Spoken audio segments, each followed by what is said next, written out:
What's here, y'all? Welcome back to West the Wire. Well, Black Friday does offer a great slate of racing at Churchill Downs, as it does every year. Clark Handicap Day is one of my favorite racing days of the year. It just makes for a great Thanksgiving weekend, and I hope you have a safe and happy Thanksgiving to all of you, of course.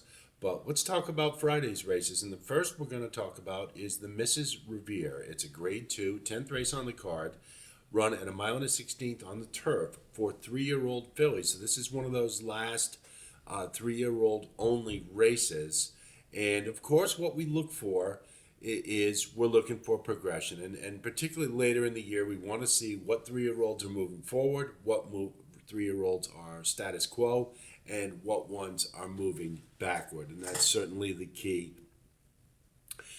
particularly amongst 3-year-olds late in the year. Now, Lush Lips is the 7-5 favorite, and to be honest, if I could beat her, I would try. But I think she's the best horse in this race. I think firing fresh, everything, the work tab indicates that she's going to be ready to roll. Really, the only impediment to Lush Lips this year has been nitrogen, and nitrogen's not here. The last race I thought showed a little extra dimension by rating a bit, and I think it can. In this instance, I would think Lush Lips will go right to the lead. But I just think she's the best horse in this race, and don't like the price, of course, at 7-5. But I think she's going to be awfully tough to beat, namely because her closest challengers kind of like to run the same way, but I don't think they're as fast as Lush Lips. Certainly, who gets the trip is going to be important in this race. But Classic Q is one for Mark Cassie. You got Jose Ortiz. Enough said, right? I mean, they do well together, despite what the jockey trainer link says earlier in the year. They were very solid. At the end of the year, this horse, Classic Q, looks ready to roll. I don't think we should worry that there's going to be any type of a letdown. So I think Classic Q is very logical. I don't really like it 3-1. I like Classic Q less at 3-1 than I do Lush Lips at 7-5, if that makes any sense. But it's a solid second choice here, and I think again, what hurts Classic Q and Bracelet is the fact that they kind of run the same way in certain respects to Lush Lips, and Lush Lips is just better.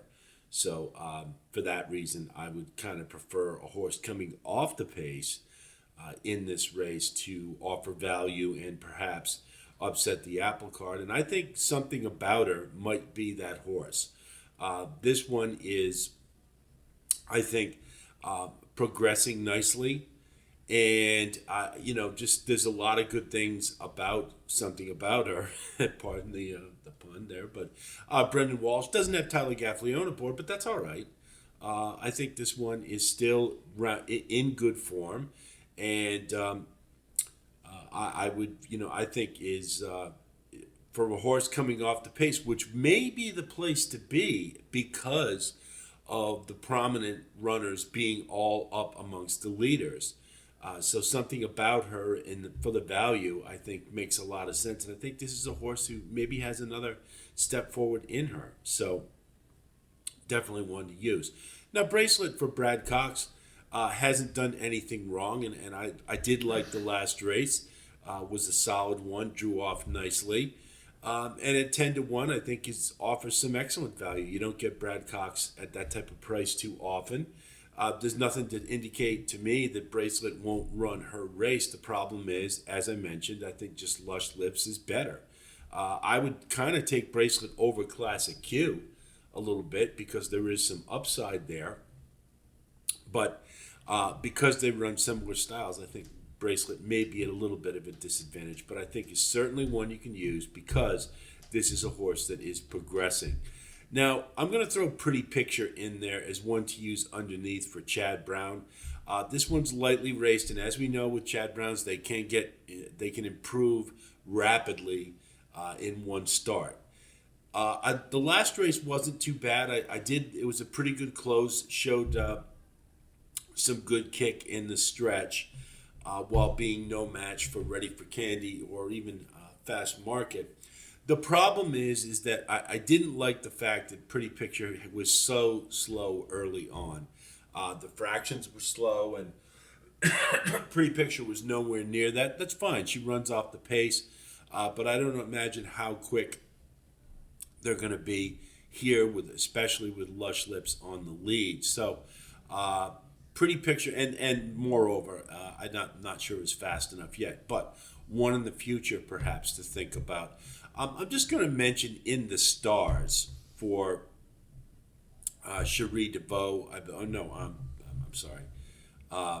In the Stars is not for Cherie DeVoe, but it is one that I think is kind of interesting. Couldn't quite get there, but one that to me looks like maybe next year is a horse we want to look out for. But right now at 15 to 1, if you're looking for a kind of a long shot type of play, In the Stars looks to me has that pattern of a horse that seems to be ready to get better. I'm just not sure it's going to happen here, if that makes any sense. And of course, Sea to Sky for Cherie DeVoe. I didn't really like much of what I saw, but again, it's Cherie DeVoe. She's having a great meet. Maybe one you want to put under for the trifecta. In all honesty, this race is more for sequential betting because of Lush Lips, I would say. But we're going to look at the wagering strategy. For a value play with the win bet, we're going to go with Something About Her, number 8. Then we will do straight exactas, and that's it. We're going to go 1-8, 1-4, and 1-7 as the most logical in here. And I think we basically have to live or die with Lush Lips. And I say, if you want to go the other way, I think Something About Her looks to me like one that could offer some really good value. Hope our analysis helps you with your own wagering strategy. I wish you the best of luck as always. And certainly, if you do like content like this, please like and subscribe. And again, thanks to all of you who continue to round out our community, and thanks for the support. We'll continue on with Churchill Downs. Saturdays, we're going to have the Clark Handicap. We will have an individual post for that later on today. And then we will get into the Pick 5 for Saturday, which promises to be pretty good. Quite a few stakes races there.